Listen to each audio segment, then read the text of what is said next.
Go. Audio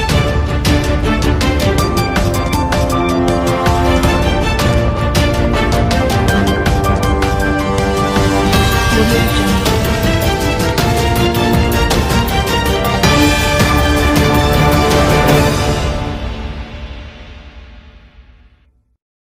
Bismillahirrahmanirrahim. Assalamualaikum warahmatullahi wabarakatuh.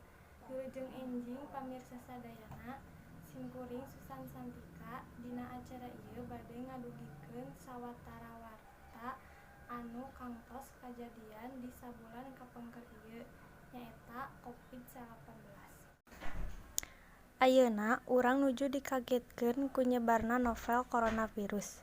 Virus ieu mangrupikeun salah sahiji variasi dina virus corona. Sateacana, virus ieu nyebabkeun wabah SARS taun 2002 sareng wabah MERS di taun 2012. Novel coronavirus mimiti muncul di kota Wuhan, Cina pertengahan Desember 2018. Virus corona mangrupikeun golongan panyawat zoonosis nyaeta nular di sato ka manusa.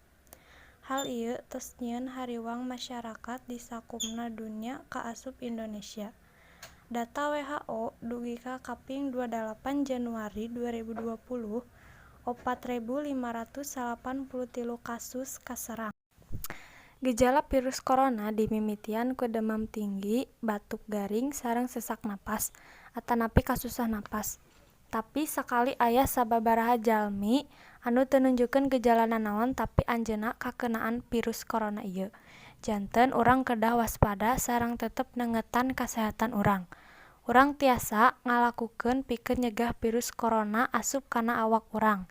Nyaeta hiji, rajin ngumbah leungeun khususna sateu acan sareng saatos tuang, sareng saatos balik ti luar bumi.